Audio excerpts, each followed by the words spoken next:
चलिए, आज का जो हमारा पर्टिकुलर लेक्चर था वो हायरार्किकल टास्क या टास्क एनालिसिस के ऊपर था। टास्क एनालिसिस पे हम लोगों ने जो चीज़ डिस्कस की थी वो हायरार्किकल टास्क एनालिसिस थी, जिसको आप graphical leaf and root node की शक्ल में आप वो या उसका बता सकते हैं या टेक्सचुअल फॉर्म में बता सकते हैं। जो आज का सेकंड लेक्चर है दैट इज़ रिगार्डिंग द गॉम्स। ठीक है, इसमें भी हम टास्क एनालिसिस ही करेंगे, लेकिन इसका जो टास्क एनालिसिस होगा वो थोड़ा सा मुख्तलिफ होगा। हम इसमें टाइम को कैलकुलेट करेंगे रादर कि हम सिर्फ टास्क के ऊपर ही फोकस करें। जैसा मैं आपसे कहा था कि अगर इधर से हमने कॉन्सेप्ट तक ट्रैवल करना है, एक तो ये है कि मल्टीपल सीक्वेंस ऑफ टास्क हैं, दूसरा ये है कि ठीक है ये तो सीक्वेंस ऑफ टास्क तो हैं कि अगर आपने कॉन्सेप्ट ट्रैवल करना है तो there are sequence of task, लेकिन उन टास्क के ऊपर टाइम कितना लग रहा है वो हमें कौन बता सकता है। वो गॉम्स एक तरीका है जिसके थ्रू हम लोग टास्क की एफिशिएंसी भी देख सकते हैं।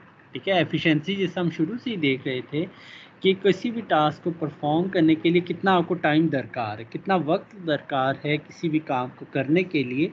तो वो जो जो काम है या जो भी टास्क है वो परफॉर्म करने के लिए तो हम उसकी एफिशिएंसी कैलकुलेट कर सकते हैं, कितना आपका सिस्टम एफिशिएंट हो सकता है। Got the idea?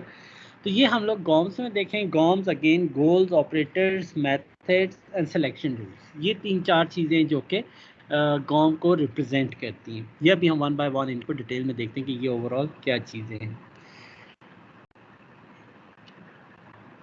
चलें ठीक है। अच्छा, प्रोवाइड जो गॉम्स हैं वो मेनली क्या करता है, GOMS provide a predictive, descriptive and prescriptive model.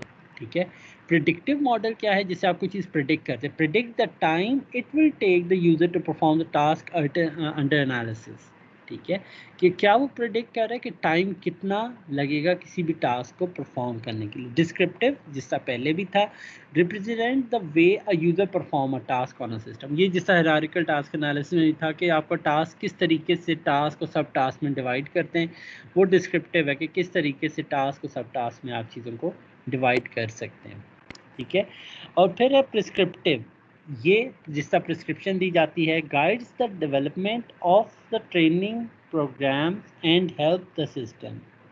ठीक है, कि ये आपको किसके लिए आपको हेल्प आउट करता है कि आपकी जो डेवलपमेंट की टीम है या जो ट्रेनिंग प्रोग्राम्स हैं आप उसमें इसको इस्तेमाल कर सकते हैं कि किसी भी इंसान ने किस तरीके सिस्टम का इस्तेमाल करना है, सिस्टम कैसे काम करता है। ठीक है, तो ये 3 चीज़ों के ऊपर जो 3 चीज़ें वो इसके अंदर आती हैं। अब जो टास्क एनालिसिस है, जस्ट एक एब्स्ट्रैक्ट लेवल पे हम बात करेंगे। टास्क एनालिसिस के हमने अंदर 2 डिफरेंट हमने टेक्निक्स देखी थी, जिसमें हायरार्किकल टास्क एनालिसिस थी और गॉम्स थी, एचटी और गॉम्स था। ठीक है, जो आज का पहला लेक्चर था वो हायरार्किकल टास्क एनालिसिस पे था और जो अब वाला है वो गॉम्स के ऊपर है। तो अब जो ये जो टास्क एनालिसिस है इसके हम इस्तेमाल क्यों करते हैं? ठीक है, जो इसमें है पर्टिकुलरली गॉन में, calculation of the execution time. ठीक है, आप ये चीज़ कैलकुलेट करते हैं, calculation of the learning time. ठीक है, तो ये दोनों चीज़ें हम overall with respect to time हम लोग मेजर करने की कोशिश करते हैं कि किसी भी टास्क को परफॉर्म करने में कितना टाइम आपको लगेगा। यूज़र को सोचने में भी ऑब्वियसली टाइम लगता है, यूज़र को टास्क करने में भी टाइम लगता है। तो वो जो तमाम चीज़ें हैं वो ऑब्वियसली हम लोग इसमें कैलकुलेट करने की कोशिश करेंगे। और इन दोनों से मिला के क्या है, qualitative and quantitative models of the task. आप इसको बेहतर तरीके से अंडरस्टैंड कर सकते हैं इन टर्म ऑफ नंबर, क्योंकि आप जहाँ पे टाइम मैयर करें वो आपका क्वांटिटेटिव मैयर है। ठीक है, और जहाँ पे क्वालिटी ऑफ टास्क आप मैयर करें वो आपका क्वालिटेटिव मैयर है। तो ये क्वालिटी एंड क्वांटिटी, ये टाइम कितना लग रहा है और कितना अच्छे तरीके से हो रहा है या नहीं हो रहा, तो वो तमाम चीज़ें भी बार आप इसमें मैयर कर सकते हैं। जिस तरह हायरार्किकल टास्क एनालिसिस आपने देखा बहुत सिंपल था, इसी तरह गॉम्स भी बहुत सिंपल है, जस्ट उसको थोड़ा सा गौर से देखिएगा before actually going to start. GOMS वो तमाम चीज़ें हैं। चलें इसको एक दफ़ा हम बता देते हैं कि गॉम्स में सबसे पहले है कि गोल। गोल हमें पहले भी हमने कई दफ़ा बताया है, बहरहाल जहाँ पे हम फिर दोबारा डिटेल कर लेते हैं। Person trying to do achieve step, कि जो उसका अल्टीमेट गोल है या जो टास्क करना चाह रहा है दैट इज़ हिज गोल।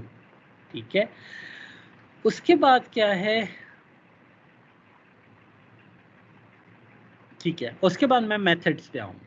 ठीक है, after the goal I come to the method. Method क्या है, how does the person do the task.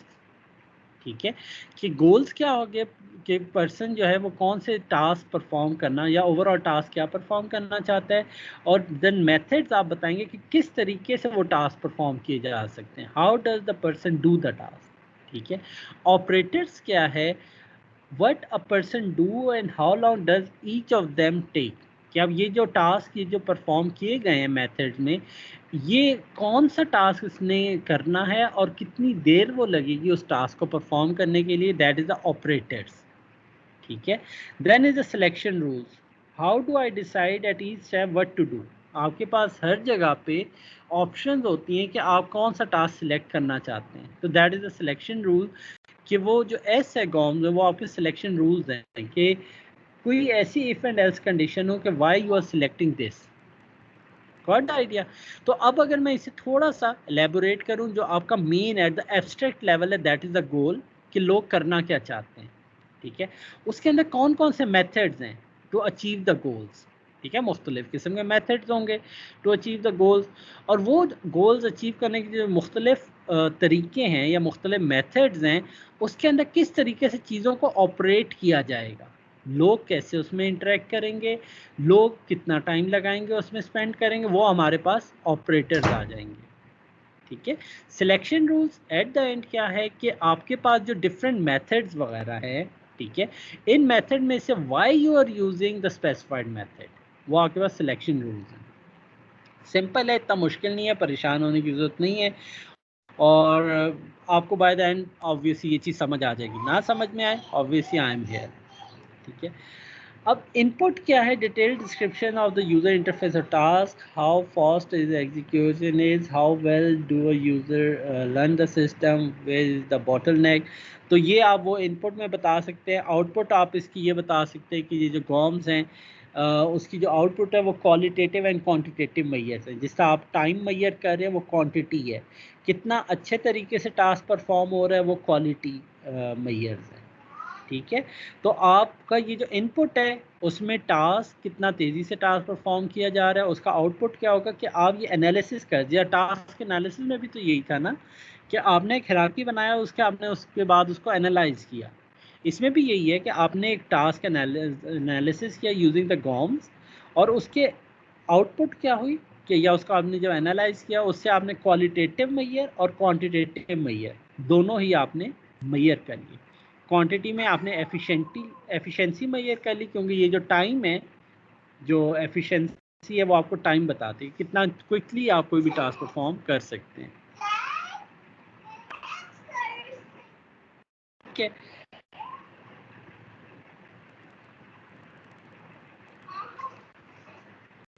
ठीक है, ये वही चीज़ लिखी है, to create a predictive model of a task, better understand the usability of the system, ये आपका क्वांटिटेटिव मैयर है।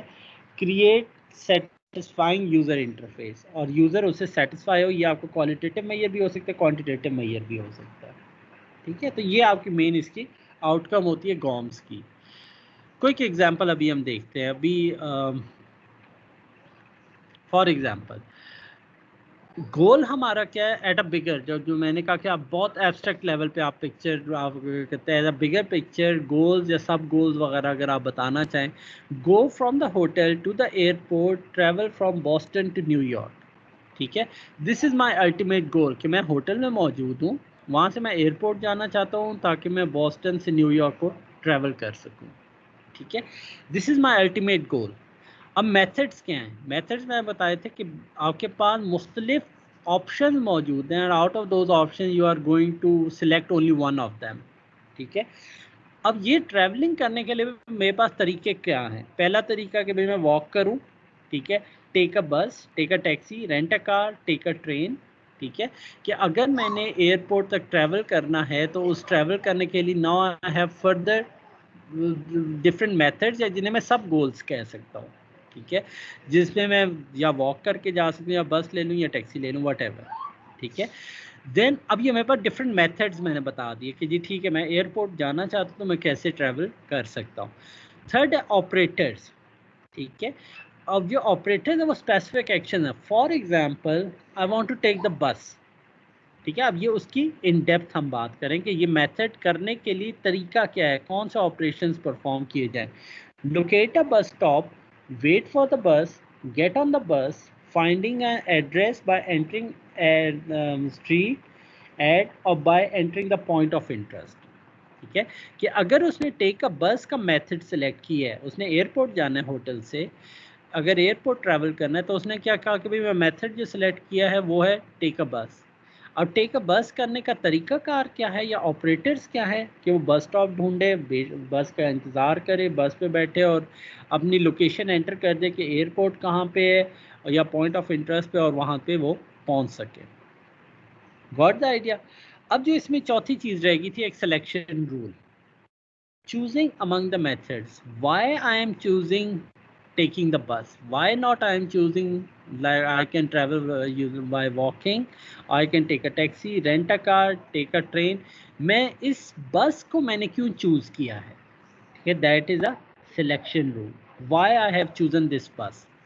ठीक है, इसके लिए आपने क्या कहा कि walking is cheaper, obviously walking सस्ता है, इनफैक्ट वो फ्री ऑफ कॉस्ट है, बस timing and slow, time consuming है और आहिस्ता ऑब्वियसली बहुत स्लोली मुझे मूव करना पड़ेगा। ठीक है, इस वजह से मैंने वॉक को रिजेक्ट कर दिया।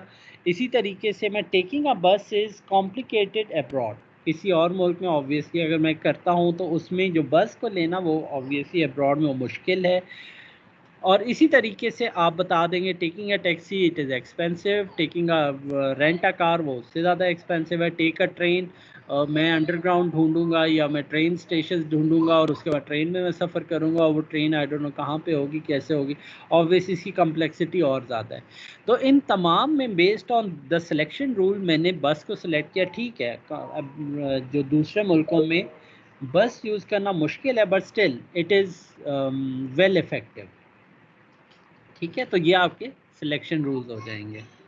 ठीक है, अब यहाँ पे वो यही बता रहा है कि बॉस्टन से वो न्यूयॉर्क ट्रैवल करना चाह रहा है, that is is ultimate goal. लेकिन उसने जब होटल से बॉस्टन एयरपोर्ट पे जाना है तो गो टू द एयरपोर्ट, उसके बाद delete a file, creating a directory, तो इस तरह की ये मेन गोल्स वो अपने बता सकते हैं। ठीक है, और जो ये जिसका गोल्स मुख्तलिफ, जिसमें हमने जो अभी देखा था गो टू द एयरपोर्ट वाला देखा था। ठीक है, आप मुख्तलिफ और गोल्स भी बना सकते हैं और इन्हीं गोल्स के मल्टीपल सब गोल्स भी आप बना सकते हैं। ठीक है, अभी तक किसी को कोई क्यूरी हो, कोई क्वेश्चन हो तो पूछ सकते हैं। वेरी सिंपल, गोल आपका ultimate at the abstract level आप करना क्या चाहते हैं, उस काम करने के कितने ज़्यादा तरीके हैं, कितने मेथड्स हैं, दैट इज़ द मेथड। उनमें से किसी एक मेथड का सिलेक्शन रूल आप ये बताएंगे कि out of those many method why I am using this particular method, ये आपका सिलेक्शन रूल हो गया या choosing among the method. Then उस मेथड को परफॉर्म करने के लिए कौन कौन से फर्दर ऑपरेटर्स या स्पेसिफिक एक्शंस मौजूद हैं, जिसका हमने कहा कि बस के लिए मुझे बस स्टॉप पे जाना पड़ेगा, बस की टिकट लेनी पड़ेगी, बस के लिए वेट करना पड़ेगा, बस में बैठना पड़ेगा, सो ऑन सो फॉर्थ। ठीक है, तो दिस इज अगेन, ये अब आपको क्या क्या चीज़ें बता रहा है, ये आपको पूरा डिस्क्रिप्शन बता रहा है। कोई भी आपने टास्क परफॉर्म करने तो वो कैसे करना है। अभी तक हमने टाइम कहीं पे डिस्कस नहीं किया। ठीक है, इस पूरे में goals, method, operation, selection rules, कहीं पे अभी तक हमने टाइम की बात नहीं की है। लेकिन इसका मेन एडवांटेज ही गॉम्स का टाइम है। ठीक है, ये चीज़ तो आपको वो भी बता रहा था टास्क एनालिसिस में, जो हायरार्किकल टास्क एनालिसिस देखा था, ये चीज़ें मुख्तलिफ तरीके से लेकिन थी तो यही चीज़ें। ठीक है, तो अब हम कोशिश करेंगे, अब हम उसके ऊपर जाएं कि हम ओवरऑल टाइम को देख सकें कि टाइम किस तरीके से होगा। ठीक है, ये उसके गॉम एनालिसिस का वही बता रहा है कि गॉम अगर आपने यूज़ करना है तो ओवरऑल क्वालिटी आप इंक्रीज़ कर सकते हैं उसकी इन टर्म ऑफ टाइम। वो आप देख सकते हैं किस तरह टाइम कम हो सकता है, किस तरह टाइम ज़्यादा किया जा सके, और टास्क आपने परफॉर्म करवाना है वो टास्क ज़्यादा पसंद किया जाएगा जिसके ऊपर टाइम कम से कम लगे। ठीक है, अगर आप वही टास्क अगर आप 1 मिनट में कर रहे हैं, वही टास्क अगर आप 1 घंटे में कर रहे हैं, तो आप किसे प्रेफर करेंगे? उसे प्रेफर करेंगे जो 1 मिनट में हो सकता है। ठीक है, तो इसमें आप फिर वो क्वालिटी वगैरह वो आप बेहतर कर सकते हैं अपने सिस्टम की। ठीक है, डिसएडवांटेज इस पे मैं बाद में आता हूँ, पहले आपको पता चल जाए कि गॉम्स होता क्या है, देन आई जंप ओवर है। इसके मुख्तलिफ तरीके, हम एक को ही बात करेंगे। एक MHP है जो मॉडल ह्यूमन प्रोसेसर है, जो ओरिजिनल गॉम्स कहलाता है। उसके अलावा KLM, ठीक है, की स्ट्रोक लेवल मॉडल, ये हम लोग अपने कोर्स में पढ़ेंगे कि KLM का मॉडल कि की स्ट्रोक लेवल, क्योंकि हम लोग मेनली सॉफ्टवेयर इंजीनियर्स हैं, तो हम ये देखेंगे कि सॉफ्टवेयर में जो की स्ट्रोक्स होते हैं, आपके कीबोर्ड हो गया, माउस हो गया, तो ये की स्ट्रोक के हिसाब से हम लोग टाइम को मेजर करने की कोशिश करेंगे। इसी तरह CPM गॉम्स है, क्रिटिकल पाथ मेथड है गॉम्स का। कॉग टूल है, story board based calculation method. इसमें हम, ये बड़े मज़े का होता है वैसे कॉग टूल, इसमें आप स्टोरी बोर्डिंग करते हैं और उसमें आप ओवरऑल टाइम को मेजर कर रहे होते हैं, ये भी काफ़ी इंटरेस्टिंग है। इसी तरह KLM for phones, special version for sale phone and other apps. जो मोबाइल ऐप्स के लिए KLM जो हम लोग आज डिस्कस करेंगे, वो KLM फ़ोन्स के लिए सेपरेट एक मॉडल है, ठीक है। तो अगर आप एंड्रॉयड बेस्ड सिस्टम बनाना चाह रहे हैं, तो ये अगर आपने उसके एनालिसिस करना हो, तो वो आप KLM फॉर फोन्स यूज़ कर सकते हैं। बहरहाल अभी हम जो बेसिक लेवल है KLM का या की स्ट्रोक लेवल मॉडल का, हम वो चीज़ डिस्कस करेंगे। कोई क्वेश्चन, कोई क्यूरी हो? I know it is difficult with fasting, but obviously we have to do it and we have to complete in one day. Obviously वो कुछ हद तक बेहतर भी है। तो वो किसी का बहरहाल कोई क्वेश्चन हो, वो उसी वक्त, किसी वक्त भी क्वेश्चन हो, तो आप मुझे हैंड रेज, तो बहरहाल मुश्किल हो जाएगा क्योंकि जो MS टीम्स है वो इसकी बैक साइड पे है, वो मुझे नज़र नहीं आ रही फ़िलहाल। तो कोशिश ये करें कि जो फ्रंट एंड पे आप ऑब्वियसली माइक्रोफोन अनम्यूट करके आप कोई भी क्वेश्चन पूछ सकते हैं, ठीक है। चलें, we are going to work KLM। अब थोड़ा सा अटेंटिव हो जाइएगा, थोड़ी सी आंखें खोल लीजिए, अटेंटिव हो जाइए, और हम अभी स्टार्ट करने लगे हैं। KLM का मेथड ये इम्पॉर्टेंट भी है, प्लस ये काफ़ी इंटरेस्टिंग है, जो कि इस्तेमाल किया जाता है ओवरऑल इंडस्ट्री में, इसे काफ़ी ज़्यादा इस्तेमाल किया जाता है। जब आप सिस्टम डेवलप करते हैं, तो आपके पास मुख्तलिफ चीज़ें बनाई जाती हैं, डिफरेंट वर्जन्स बनाए जाते हैं, उसमें फिर हम लोग टाइम देखते हैं कि इस पर कम से कम टाइम लग सकता है, टास्क वही है, ठीक है। तो उसके अकॉर्डिंगली हम इसको देखेंगे। अब KLM क्या है? KLM particularly is the simplest GOMS की टेक्निक है। गॉम्स हम लोगों ने देख लिया है, goals, operators, method and selection rules, ठीक है। अब इसमें हम लोगों ने क्या, assumption one that the task is a routine cognitive activity of skill can be decomposed into the serial sequence of basic cognitive operations and motor activities। इसका मतलब क्या है?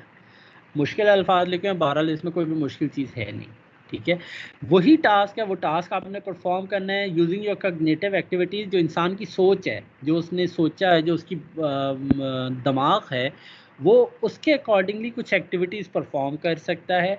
और वो जो परफॉर्म कैसे कर सकता है, वो सीक्वेंस ऑफ टास्क हैं या सीक्वेंस ऑफ एक्शंस हैं, उन सीक्वेंस ऑफ एक्टिविटी या सीक्वेंस ऑफ टास्क को कंप्लीट करेगा। और सीक्वेंस ऑफ जो टास्क हैं, वो आपके पास डिफरेंट ऑपरेशंस हैं, जो आपने डिफरेंट आप एक्शन परफॉर्म कर रहे हैं।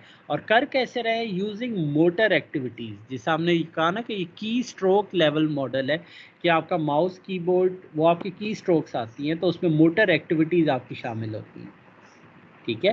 कि आपने हाथ से, ऑब्वियसली आपने अपने लिम्स को यूज़ करना है, हाथों को यूज़ करना है, और उससे आपने कीबोर्ड की कीज़ को प्रेस करना है, या माउस की क्लिक्स को प्रेस करना है, या माउस की मूवमेंट करनी है।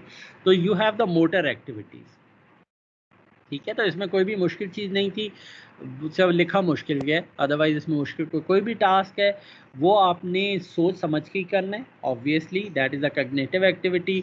और वो जो आपके जो टास्क हैं, उससे आप डीकम्पोज करेंगे या तोड़ेंगे इनटू द सीरियल और into the series of activities. और जो सीरीज़ ऑफ एक्टिविटीज़ है, आपने उन्हें कहा कि sequence of basic cognitive operation, ठीक है। ये एक सीक्वेंस होगा, सीक्वेंस ऑफ टास्क होंगे, और वो आपने करनी कैसे हैं? यूजिंग योर मोटर एक्टिविटीज़, अपने हाथों का इस्तेमाल करके आपने वो वाली एक्टिविटीज़ परफॉर्म करनी है। Got the idea? और इसमें हम लोग कहते हैं कि कोई मिस्टेक नहीं हो सकती। वैसे हम बहुत ही आइडियलिस्टिक अंदाज में हम बात करते हैं कि आइडियल या बेस्ट यूज़र एक्सपीरियंस है जिसके अंदर कोई गलती यूज़र नहीं करने वाला, हम ये एज्यूम करते हैं, दिस इज एजम्पशन, ठीक है। अब इसमें हम ये कहते हैं अ की स्ट्रोक। अब क्योंकि अब हमने ये बात की थी कि गॉम्स करने के लिए अभी तक जितनी भी बातें हमने की थी उनमें टाइम कहीं पे भी नहीं था। अब हम टाइम को यूज़ कर रहे हैं कि की स्ट्रोक के लिए जब मैंने की स्ट्रोक प्रेस करना है या की मैंने कोई भी प्रेस करनी है तो मुझे 280 मिली सेकेंड लगते हैं किसी भी की को प्रेस करने में। Got the idea? एक की है, मैं आपसे कहता हूँ जी अल्फ़ाबेट डब्ल्यू आप प्रेस करें, ठीक है। तो अब आप अल्फ़ाबेट डब्ल्यू प्रेस करने के लिए हमने ये कह दिया कि आपको 0.28 सेकेंड लग रहे हैं। Got it? अब पॉइंटिंग टू अ टारगेट वो हम पी से डिनोट कर रहे हैं कि अगर आपने कोई भी डिस्प्ले पे यूज़ करना है पॉइंटिंग वो यूजिंग द माउस, तो उसके लिए जो आपको टाइम लग रहा है 1.1 सेकेंड लग रहा है। फॉर एग्जांपल मैंने ये जो टॉप पे एक हेडिंग है एम वाली, मैंने वहाँ तक अपने माउस को लेके जाना है, तो अगर मैं इसे मूव करता हुआ जा रहा हूँ और यहाँ तक मैं एम तक पहुँचा हूँ, तो ये जो टाइम लग रहा है पॉइंटिंग टू द टारगेट, अगर मैंने इस एम तक लेके आया हूँ अपने माउस पॉइंटर को, तो इस पे मैं ये कहूँगा कि मुझे 1.1 सेकेंड लग रहा है। मैंने उसमें टाइम बता दिया, मैंने हार्ड कोड कर दिया, मैंने बता दिया, स्पेसिफाई कर दिया, दिस इज़ द टाइम, ठीक है। H is the moving hand from the keyboard to the mouse.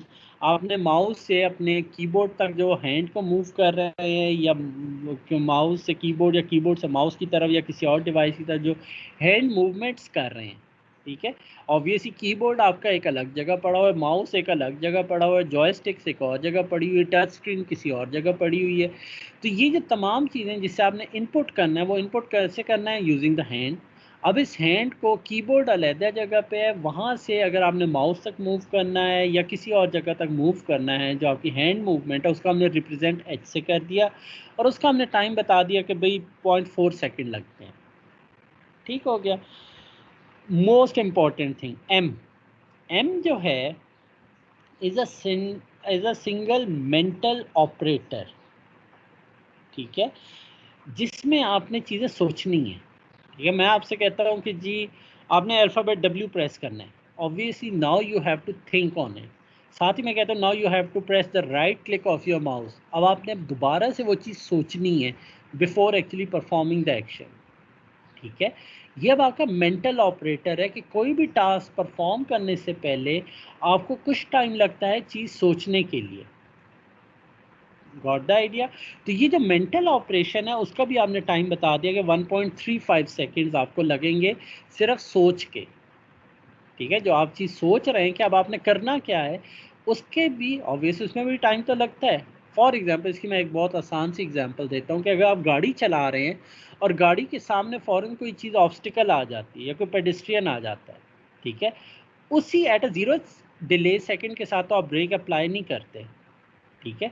अब वो जैसी ही आपने चीज़ देखी, आपने एक ऑब्स्टिकल देखी है, पेडेस्ट्रियन देखा कि वो आपकी गाड़ी के सामने आया है, तो आपने जैसी वो चीज़ देखी, अब वो जो आपने चीज़ देखी है वो डायरेक्टली आपके आई रिसेप्टर्स पे गई, आई रिसेप्टर्स से आपको वो सिग्नल्स गए ब्रेन में वो जाके कैलकुलेशंस हुई और based on the previous history या कॉग्निटिव हिस्ट्री के बेस पे आपने ये कहा नाउ इज़ द कि अब ऑब्स्टिकल सामने आ गई है। वहाँ से आपके नर्व्स पे सिग्नल पास किया गया, इलेक्ट्रिक पल्स पास की गई, जो कि आपकी मोटर एक्टिविटीज़ के आपकी टांगें जो हैं वो आपकी ब्रेक्स को अप्लाई कर सकें, ठीक है। अब ये जो पूरा ऑपरेशन था इसके दरमियान कुछ टाइम तो लगा है, बेशक जितना भी बहुत मिनिमल टाइम है, शायद मिली सेकेंड्स में होगा, but obviously there is a time delay, ठीक है। अब ये जो सोच है हम उसे एम से रिप्रेजेंट कर रहे हैं, अ सिंगल मेंटल ऑपरेटर और मेंटली प्रिपेयर योरसेल्फ, जिसका हमने कहा 1.35 सेकेंड किसी भी इंसान को लगेगा सोचने के लिए कि उसने क्या क्या एक्शन परफॉर्म करना है। एस इज़ द स्कैन, ये सिंपल स्कैन है, फाइंड द कोऑर्डिनेट।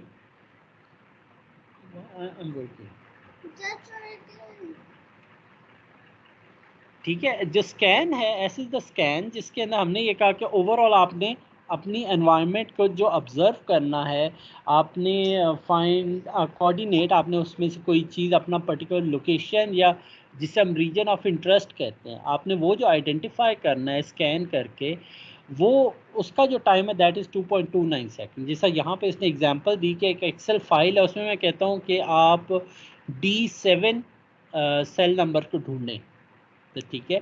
तो अब आपके सामने पूरे की पूरी एक एनवायरनमेंट होगी एक्सेल शीट की, उसमें आप 7th रो पे जाएंगे और D कॉलम पे चले जाएंगे, तो वो आप D7 पे एग्जैक्टली उस सेल पे पहुंच जाएंगे। That is the scanning time, ठीक है। और इसका हमने कह दिया भाई 2.2 सेकेंड आपके लगते हैं, ठीक है। तो ये हमने कुछ टाइम स्पेसिफाई कर दी, ठीक है। Now is a very interesting thing, ठीक है। इसको थोड़ा सा सारा हम ये चाह रहे हैं कि ये एक मैंने स्टेटमेंट लिखी, the fox jumps over the lazy quick brown bag, ठीक हो गया। यह मैंने अगर एक सेंटेंस लिखा है कि ये जो एक फॉक्स है वो जंप करना चाहता है एक ब्राउन बैग के ऊपर, तो मैं ये चाहता हूँ कि अ क्विक ब्राउन जो है मैं इससे पहले ले आऊँ, फॉक्स से पहले ले आऊँ कि a quick brown fox jump over the lazy bag, ठीक है। तो अगर ये क्विक ब्राउन को अगर मैं इससे पहले लाना चाहता हूँ, ठीक है। अब मैं आपसे कहता हूँ भाई इस पर कितना टाइम, क्योंकि ये भी टास्क तो है। जब आप कोई भी असाइनमेंट बना रहे होते हैं, जब आप अपने वर्ड को या अपने सेंटेंस को बेहतर करने की कोशिश करते हैं, तो वो यहीं से कट करेंगे और यहाँ पे लाके से पेस्ट कर देंगे, ठीक है। लेकिन इस कट एंड पेस्ट में obviously you have spend the time, ठीक है। अब इसका क्या है, हम कैसे करें?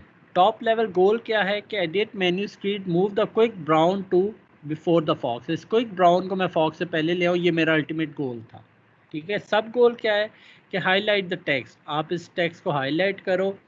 ऑपरेटर्स क्या है, मुख्तलिफ ऑपरेटर्स में से जो एक ऑपरेटर है कि मैं मूव द माउस को इसके ऊपर लेके जाऊँ, क्लिक माउस बटन को क्लिक करूँ, टाइप करेक्टर, या मैं कीबोर्ड के शॉर्टकट की से इसे इसको ऑपरेशंस को परफॉर्म कर सकता हूँ। तो मेरे पास डिफरेंट तरीके हैं कि एक तरीका ये है कि मैं माउस को यूज़ करूँ, ठीक है, क्लिक माउस बटन्स को यूज़ करूँ, माउस को मूव करूँ, और इसी तरह टाइप करेक्टर या मैं कीबोर्ड की शॉर्टकट की को यूज़ करके वहाँ पे ये चीज़ एंटर कर सकता हूँ।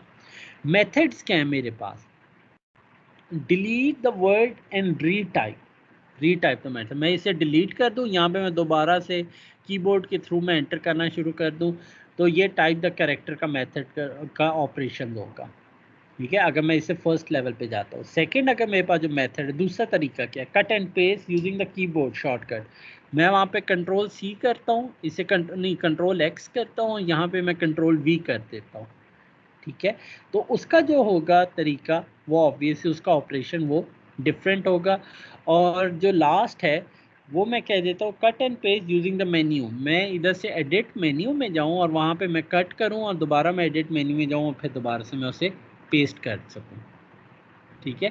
ये हाईलाइटेड टेक्स्ट के ऊपर, अगर आपने टेक्स्ट को हाईलाइट कर लिया, अब आपके पास ये 3 तरीके हैं। इन 3 तरीकों में से हर एक तरीके के अपने अपने ऑपरेशंस मौजूद होंगे। सिलेक्शन रूल क्या कहता है कि if the text to be moved is 1 और मोर और 2 character long use the retype method, ठीक है। अगर 1 या 2 अल्फ़ाबेट्स का अगर ये मैंने कट एंड पेस्ट करना है, तो भाई मैं इसे क्या करूँ, मैं डिलीट करूँ, जो मेरा फर्स्ट मेथड था, डिलीट करो और रीटाइप कर दूँ। एल्स दूसरा क्या है कि और दूसरा क्या है, और 2 character long use the retype, ये हमने कर लिया। एल्स क्या है, F remember the shortcut use the shortcut method, कि अगर आपको शॉर्टकट पता है, जो हमने कहा कि कट एंड ये सेकंड नंबर वाला कि cut and paste using the keyboard shortcut, अगर आपको ये पता है तो देन आप उसको इस्तेमाल करें। अगर आपको ये भी नहीं पता तो फिर आप मेन्यूज़ पे जाएं, ठीक है। अगर आप मेन्यू पे जाके आप क्या करें, cut and paste using the menu, edit में जाएं और वहाँ पे जाके आप कट एंड पेस्ट कर दें। Got the idea?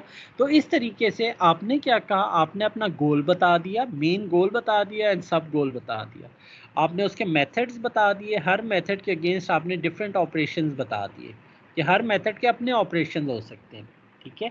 और उसके बाद आपने सिलेक्शन रूल्स भी बता दिए कि why you are using this number 1, why not using 2, why not using और selecting number 3 method. Now this is the interesting thing, अभी तक जो हमने बात की, अभी तक हमने यहाँ तक जो बात की थी इस पेज में, यहाँ पे कोई टाइम का जिक्र नहीं था, ठीक है। लेकिन हम मेन कह ही यही रहे हैं कि गॉम्स जो है वो आपको टाइम पर्सपेक्टिव में आपको बताता है। अब मैंने आपको टाइम के लिए क्या कहा कि जो सोच है, मेंटल ऑपरेटर है, वो 1.35 सेकंड का है जिसमें मैं सोचता हूँ चीज़ें। पॉइंटिंग जो है, पॉइंट करने का एक जगह से दूसरी जगह, जो मैं जिस तरह करके कहा था कि जी मैं माउस को एक जगह से दूसरी जगह में मूव कर रहा हूँ, वो पॉइंटिंग करने का जो टाइम है वो 1.1 सेकेंड है। और की स्ट्रोक, चाहे मैं अब माउस का है या कीबोर्ड का की स्ट्रोक है, उसमें मेरा 0.2 सेकेंड लग रहा है, ठीक है। ये अब आपने टाइम बता दिया। अब नंबर 1 क्या था? नंबर 1 ये था, जब जिस तरह का टास्क हमने जब शुरू किया था, वो है क्या, cut and paste using the menus. उसमें हमने कहा कि the fox jump over the lazy quick brown bag. मैं चाह क्या रहा हूँ, इस क्विक ब्राउन को मूव करूँ, ठीक है। This is my main task. अब मैं इसे करने के लिए मैं क्या चाह रहा हूँ कि इसको मैं यहाँ से शिफ्ट करके मैं यहाँ पर ले आऊँ। Be attentive at this time. इसको करने के लिए मैंने क्या कहा कि अगर मैं एडिट से जाके अगर मैं करना चाहता हूँ, तो मैं क्या करूँगा कि मैं सेकंड लेवल पे मैं जाके एडिट पे जाऊँगा। एडिट पे जाके मैं ये करूँगा कि कट करूँगा, और देन वहाँ पे मैं, या चलें मैं इस तरीके से इसे लेके चलता हूँ। अगर इस चीज़ को यहीं से स्टार्ट करते हैं, ठीक है। अब now I have to do this thing. ये चीज़ करने के लिए अगर मैंने इस वर्ड को इधर मूव करना है, first I have to think, ठीक है। मैं इसे कह देता हूँ मेंटली प्रिपेयर। मैंने एम लिख दिया कि सबसे पहले मुझे सोचना पड़ेगा, और उसके लिए मैंने उसका टाइम भी बता दिया, ठीक है। टाइम हम बाद में लिखते बेशक रहे, पहले ये सीक्वेंस बनाना ये बहुत ज़रूरी होता है, ठीक है। पहले आपने सोचा, क्योंकि हर चीज़ सोच के बगैर तो हो नहीं सकती, ठीक है। तो सबसे पहले आपने उस चीज़ को सोचा, ठीक है। देन आपने क्या किया, आपने ये कहा कि जी ठीक है, मैं अगर एडिट मेन्यू से करना चाहता हूँ तो मैं क्या करूँ, मैं अपने माउस बटन को जाके इस एडिट के ऊपर लेके गया हूँ। तो जो मैंने पॉइंट किया है, पॉइंट करने के लिए मैंने उसे पी कर दिया कि मैं अपने माउस को, मैंने उसे हाईलाइट करना है। तो मैं उसे हाईलाइट करने के बाद मैंने क्या किया कि मैंने अपने जाके उस मेन्यू को क्लिक किया है, ठीक है। माउस क्लिक करने के लिए आई हैव प्रेस द के, ठीक है। ये टाइम यहीं से मैयर ये वही लिखते जा रहे, के जैसा 0.20 सेकंड है। तो क्योंकि अब आपने डबल क्लिक किया है, तो डबल क्लिक करने के लिए आपने 0.40 सेकंड आपने यहाँ पे उसको एंटर कर दिया, ठीक है। उसके बाद आप क्या करें, move the cursor to the brown. दोबारा आपने जब इसको किया है, तो अब आपने दोबारा से इसको, अब आप कर्सर की तरफ जाएं, या एक चीज़ थोड़ी सी मैं शायद उसका बोल गया हूँ। First thing you have to think, आपने उसे एम कर दिया। देन आपने क्या किया, एक जो मैं स्टेप इसमें से मिस कर गया था वो ये था कि पहले आपने इसे हाईलाइट भी करना है, ठीक है। जिस तरह सेकंड इसने वो थोड़ा गलत दिया हुआ है, इसमें ये मेन्यू ओपन करने से पहले ये हाईलाइट करना है। तो हाईलाइट करने के लिए जो तरीका है, पहले आपने सोचा, देन आप माउस इधर लेके गए क्विक के ऊपर, ठीक है। उसके बाद आपने अपने माउस बटन से आपने डबल क्लिक किया यहाँ पे ब्राउन के एंड पे, ठीक है। जब डबल क्लिक किया आपने, तो वो आपका 0.40 सेकंड लगा। और उसके बाद आपने उस पॉइंट पी पे गए, और पी पे जब आप गए तो वहाँ पे जाके आपने दोबारा से उस पर डबल क्लिक किया, तो आपका ये जो क्विक ब्राउन है वो आपका सिलेक्ट हो गया, ठीक है, एट दिस पॉइंट, ठीक है। अब हमने क्या किया, जब आपकी सिलेक्शन हो गई इस जगह तक, अब मैं ये चाह रहा हूँ कि दोबारा मैंने क्या करना है, एडिट मेन्यू पे जाना है, but I have to think, ठीक है। सोचने के लिए this is the break point, ठीक है। मैंने उसे सोचा कि अब भाई अच्छा ठीक है, अब सेलेक्ट हो गया, मैंने मेन्यू पे जाना है। तो वो जब मैंने उस मेन्यू पे गया, तो उसमें मैंने सोचा, उसके बाद दोबारा से मैं अपने माउस को उठा के मैं इस एडिट मेन्यू पे लेके गया, तो that is the pointing. Pointing के लिए मैंने वो टाइम एंटर कर दिया। माउस की मैंने सिंगल क्लिक की, ठीक है, क्योंकि जो मेन्यू है उस पर मैं सिंगल क्लिक करूँगा, तो मैंने के लिख दिया, उसका 0.20 सेकेंड है। Then the move cursor to the cut menu item. उसके बाद मैंने यहाँ पे मैं मूव किया, कट पे लेके आया इसको, और देन मैंने क्लिक द माउस बटन, मैंने इस कट को क्लिक कर दिया, ठीक हो गया। ये मेरा जो कट का ऑपरेशन है वो वहाँ से कट हो गया। Then again this is the break point, मैंने फिर बैठ के सोचा, ठीक है। अब जब मैंने सोचा, तो उसके बाद अब मैंने, हाँ जी, अब मैंने पेस्ट किधर करना है, move the cursor before the fox. मैं अपने कर्सर को अब जहाँ मैं पेस्ट करना चाह रहा हूँ, मैं वहाँ पे उसको लेके जाना है। तो ये मैं सोचा, उसके बाद मैं उसे पॉइंट किया कि कहाँ पे मैं उसे पेस्ट करना चाहता हूँ। मैं अपने माउस को मैं इस जगह पे जाके मैं ले गया। जब मैं ले गया वहाँ पे जाके मैंने सिंगल क्लिक की कि मैं यहाँ पे एंटर करना चाहता हूँ। तो मैंने क्या किया, फॉग से पहले गया और वहाँ पे क्लिक किया माउस बटन से, और फिर बैठ के मैं सोचा कि भाई मैं करना क्या है। ठीक है, this is again the break point. उस सोचने के बाद मुझे याद आया कि भाई अच्छा मैंने तो उसे कट किया था, अब मैं मेन्यू से जाके उसे दोबारा से पेस्ट करता हूँ। मैंने क्या किया, सोचने के बाद मैंने पॉइंट किया एडिट मेन्यू की तरफ। दोबारा मैं एडिट मेन्यू पे गया, एडिट मेन्यू पे जाके मैंने माउस को क्लिक किया जो पेस्ट का बटन था, और उसके बाद move the current point item. उसके बाद जब वहाँ पे जब क्लिक हो गया, पेस्ट हो गया, तो move the current to the paste menu item, paste किया और क्लिक द माउस बटन के। उसके बाद जैसे ही मैंने क्लिक किया तो वो आपका ये हो गया। ठीक है, तो ये आपका वहाँ पे जाके पेस्ट हो गया।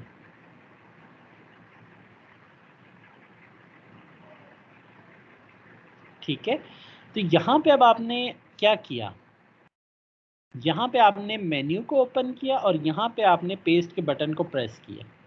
ठीक है, अब ये आपके सीक्वेंस ऑफ स्टेप्स आपके पास आ गए, सीक्वेंस ऑफ टास्क आ गए कि आपने सोचा, पॉइंट किया, की स्ट्रोक किया, सोचा, पॉइंट, और ये वो तमाम चीज़ें, ये वही चीज़ें जो आपने एम पी एंड के आपने डिफाइन किया। यहाँ पे आपने उसी के अकॉर्डिंगली आपने ये टाइम, ये जो हमने दिया था, जिस तरह एम है तो 1.35 है, पी है तो वो कितना टाइम लग रहा है, वो यहाँ पे हमने कहा 1.1 है तो वो आपने 1.1 एज इट इज़ डाल दिया। तो आपने सारी एंट्रीज यहाँ पे कर दी और इसके अकॉर्डिंगली आपने यहाँ पे कैलकुलेट कर लिया, इनको सम कर लिया और 14.90 सेकेंड आपने कह दिया कि दिस इज़ द टाइम जो कि मुझे लगा इस क्विक फॉक्स ब्राउन को यहाँ से यहाँ पे मूव करने के लिए using the menu button. Got the idea? किसी को कोई क्यूरी हो, कोई क्वेश्चन हो तो पूछ सकता है।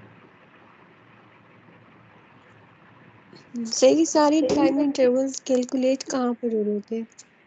ये हमने ख़ुद करनी होती हैं, ये जो तमाम कैलकुलेशंस हैं ये सिस्टम के थ्रू भी आप कोडिंग करके भी कर सकते हैं, या आप ये भी कर सकते हैं कि आप ये जो हम लोग नॉर्मली करते हैं, क्योंकि डिफरेंट वेरिएंट्स हमारे पास होते हैं। जिस अभी हमने लास्ट पेज पे एक हमने डिस्कस किया था कि आपके मेथड्स जो हैं वो delete the word and retype, ये एक तरीका है, cut and paste using a keyboard shortcut की, ये तीसरा जो है cut and paste using the menu.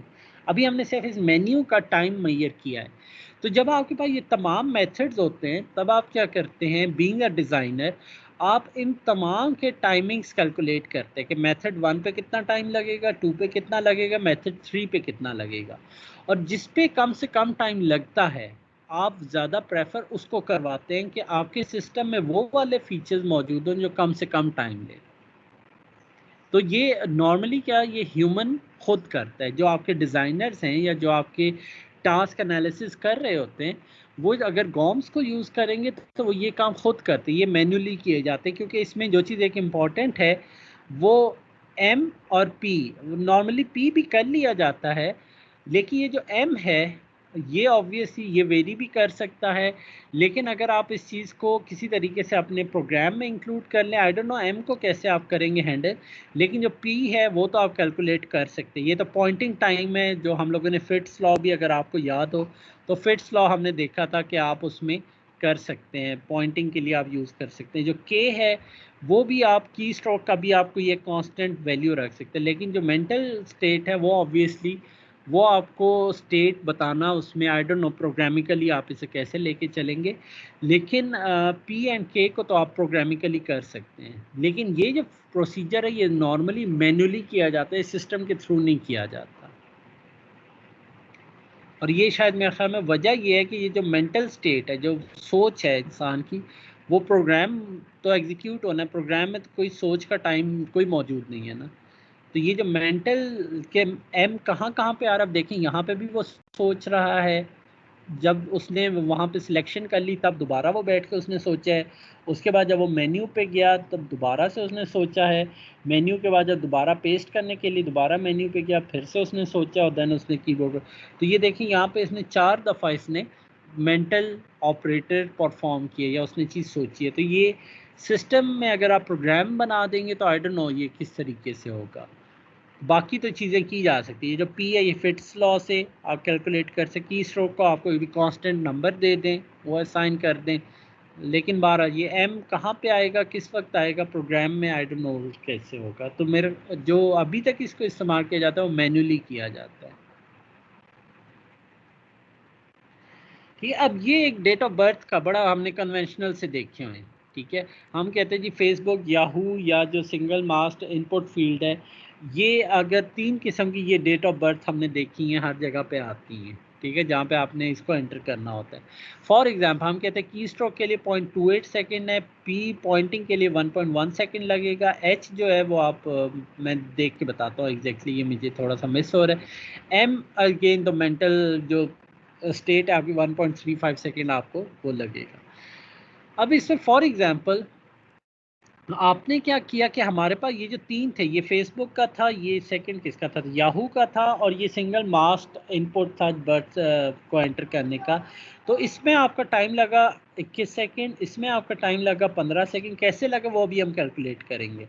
और 8.7 सेकंड लगा आपको ये जो जिसे आप खुद से एंटर कर रहे हैं। तो इसका क्या मतलब हुआ कि सिंगल मास्ट इनपुट फील्ड, ये जो लास्ट वाली ऑप्शन है, इज 2.5 टाइम फास्टर। ये 2.5 टाइम्स फास्टर है than this one and this one as well. ठीक है, 2 टाइम्स तो फास्टर है ही सही से, तकरीबन 8 टू द 16 तकरीबन ये रफली ट्वाइस टाइम ले रहा है।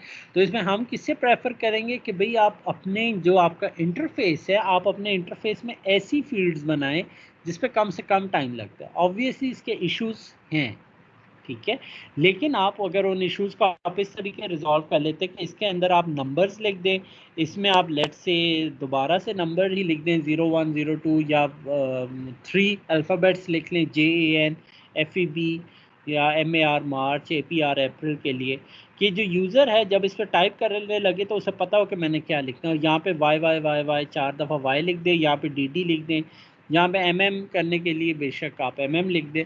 तो वो जो यूज़र है वो खुद से एंटर कर देगा। लेकिन ये जो प्रोसीजर है ये कम से कम टाइम ले रहा है डेट ऑफ बर्थ को एंटर करने के लिए। तो इसका क्या मतलब है, this is the best technique. ठीक है, कि ये टाइम के हवाले से अगर हम बात करें तो ये कम से कम टाइम ले रहा है। फॉर एग्जांपल मैं अगर इसकी बात करूं फेसबुक की, ठीक है, फेसबुक में अगर हम बात करें कि आपने अगर सबसे पहले मंथ सेलेक्ट करना है, डे सेलेक्ट करना है, ईयर सेलेक्ट करना है, पहले आप सोचेंगे। अगेन एम, सोच तो सबसे पहले है ना, कोई काम करने से पहले सोच नहीं है तो फिर काम भी नहीं होगा। तो सबसे पहले you have to think, that is the M. वो आपने सोचा कि I have to press then, आपने पॉइंट किया जे के ऊपर, जुलाई के ऊपर आपने इसे पॉइंट किया और उसके बाद आपने क्लिक किया। जैसे ही क्लिक किया तो आपके पास पूरे के पूरे मंथ्स आपके ड्रॉप डाउन हो गए। ठीक हो गया। उसके बाद आपने क्या किया, MP के दोबारा से आपने सोचा कि भाई अच्छा अब इन पूरे मंथ्स की लिस्ट में से मैं किसे सिलेक्ट करूँ। सोचा, पॉइंट किया और क्लिक किया। ठीक है, इससे क्या हुआ कि आपने जुलाई को सिलेक्ट कर लिया। अब क्या करना है, अब आपने डे को सिलेक्ट करना है। सोचा, पॉइंट किया और क्लिक किया। सोचा, पॉइंट करके इस डे के ऊपर लेके गए, क्लिक किया। जब वो डे की पूरी ऑप्शन आपके पास अपीयर हो गई, फिर सोचा, पॉइंट किया और उस डे को, पर्टिकुलर डे को आपने जाके क्लिक कर दिया। ठीक है, इसी तरीके से जब आपने ईयर करना है सिलेक्ट, तो ईयर सेलेक्ट करने के लिए अच्छा ठीक है, अब ईयर अगर सेलेक्ट करना है तो दोबारा सोचा, दैट इज एम, पॉइंट किया इस ईयर के मेन्यू के ऊपर और क्लिक किया। आपके पास पूरा का पूरा मेन्यूज ओपन हो गए। अब उसमें से अब आपने दोबारा से सोचा, ठीक है, कि भाई मेरा ईयर कौन सा है, पॉइंट किया, ठीक है, इस होवर बोर्ड के ऊपर लेके गए, ये जो आपकी पर्टिकुलरली स्क्रॉल है, और उस पर आपने आर किया। आर इज़ द स्क्रॉलिंग, क्योंकि अब आपने क्या करना है कि अगर वो इसमें मौजूद नहीं, जिस तरह इसमें 2012 से लेके 1990 तक है, किसी की अगर पैदाइश 1980 है या 1980 से पहले की है, तो ऑब्वियसली उससे ड्रॉप उसमें स्क्रॉल डाउन करना पड़ेगा। तो सोचा, पॉइंट किया, स्क्रॉल किया, फिर सोचा, पॉइंट किया और वो उसे डाउन किया, और देन लास्ट में क्या किया कि जब उसे मिल गया तो दोबारा से सोच के जी ठीक है ये मेरी डेट ऑफ बर्थ है, उस पर पॉइंट करके उसने क्लिक कर दिया, तो उस पर ये 3 चीज़ें आ गई। ठीक है, अब ये आपके पास सीक्वेंस ऑफ ऑपरेशंस आ गए। हर ऑपरेशन के लिए आपने टाइम स्पेसिफाई किया हुआ है, कहाँ किया हुआ था, ठीक है। यहाँ पे जिस हमने कहा था कि के के लिए इतना टाइम लगेगा 0.28 सेकंड लगेंगे, पॉइंटिंग के लिए 1.1 सेकंड लगेंगे, एच के लिए जो स्क्रॉलिंग है वो 0.4 सेकंड लगेंगे, सोच के लिए 1.35 सेकंड लगेंगे विच इज़ एम, ठीक है। तो ये जब आपने सारी चीज़ें एंटर कर दी, इनको जब आपने सम अप किया तो वो आपके पास टाइम निकला 21 सेकंड, जो हमने लास्ट स्लाइड पे यहाँ पे देखा है 21 सेकंड। Got the idea. इसी तरीके से आप बाकी भी देख सकते हैं, ठीक है इसमें, और कोई मेरे ख्याल में इतनी मुश्किल चीज़ नहीं है। वही तमाम चीज़ें हैं क्या आप या वो याहू के लिए बताया गया है, ठीक है, उसमें हमारा 15 सेकेंड्स लग रहे हैं, ये देख लीजिएगा, इसमें मुश्किल नहीं है। इसी तरीके जिस तरह अभी हमने प्रीवियस एग्जांपल्स देखी हैं, और इसी तरीके से ये हम देख लेते हैं जिसमें सबसे कम से कम टाइम लगा है कि जी आपने अगर डेट एंटर करनी है और ये सीधी सीधी आपने एंट्री करनी है, इसमें कोई मेन्यूज़ नहीं, कोई कुछ नहीं। सोचा, पॉइंट किया, उस जगह पे गए, पॉइंट किया, क्लिक किया, जैसे ही क्लिक किया उसके बाद अब आपने क्या किया, HMKK आपने वहाँ पे जाके जो है उसमें जाके जो कीबोर्ड है वहाँ पे आपने मूवमेंट की अपने हैंड की, उसके बाद सोचा, और उसके बाद 2 डेट्स को आपने 1 और 1 आपने क्लिक कर दिया, ठीक है। जब आपने 07 एंटर करना है तो सोचा, ठीक है। अब यहाँ पे एक पॉइंटिंग नहीं, यहाँ पे पॉइंटिंग नहीं होगी क्योंकि ये ऑटोमेटिकली जो आपका जो कर्सर है वो आपकी नेक्स्ट उस पर आ जाता है। इस तरह के अगर आपने देखे हो तो जैसे आप 11 एंटर करें तो 11 के बाद कर्सर आपका खुद ब खुद यहाँ आ गया, मुझे इसमें पॉइंटिंग की ज़रूरत नहीं है, ठीक है। सोचा और के एंटर आपने 07 जुलाई जो था वो आपने एंटर कर दिया, फिर वो कर्सर नेक्स्ट उसमें आ गया, ईयर वाली उसमें खुद ब खुद ही आ गया। सोचा और 4 की स्ट्रोक करके आपने ईयर जो है वो 1980 को आपने एंटर कर दिया। इन तमाम को जब आप काउंट करेंगे तो वो आपका 8.7 सेकेंड बना, which is the least time, ठीक है। अब यहाँ पे अगर आप देखें हमारे पास 3 किस्म के तरीके थे डेट ऑफ बर्थ को एंटर करने के, तो इसमें हमने बता दिया कि भाई फेसबुक का या वो तरीका अच्छा है या कौन सा तरीका अच्छा है। तो अकॉर्डिंगली आप उस तरीके से आप अपने जो सिस्टम है, आप उसमें जो ऑपरेशंस हैं, आप कोशिश वो करते हैं कि आप वो वाले चूज़ करें जो कि कम से कम जिस पे टाइम लगता है, ठीक हो गया। तो this is the end of the lecture. तो कोई क्वेश्चन है या कोई क्यूरी है तो बहरहाल पूछ सकते हैं। This is very interesting and important as well, ठीक है। जब आप प्रोटोटाइप्स बना लेते हैं, प्रोटोटाइप्स के बाद आप डिटेल टास्क एनालिसिस करते हैं, जिसमें हमने पहले बात की थी फर्स्ट लेक्चर में हायरार्किकल टास्क एनालिसिस की, सेकंड लेक्चर में हमने बात की थी गॉम्स की। गॉम्स में भी वो टास्क एनालिसिस ही है, लेकिन इन टास्क को हम लोग ज़्यादा इन डेप्थ देखते हैं इन टर्म ऑफ टाइम, ठीक है, और उस टाइम के अकॉर्डिंगली हम पर चीज़ों को लेकर चलते हैं। जी कोई क्वेश्चन है, कोई क्यूरी है तो पूछ सकते हैं।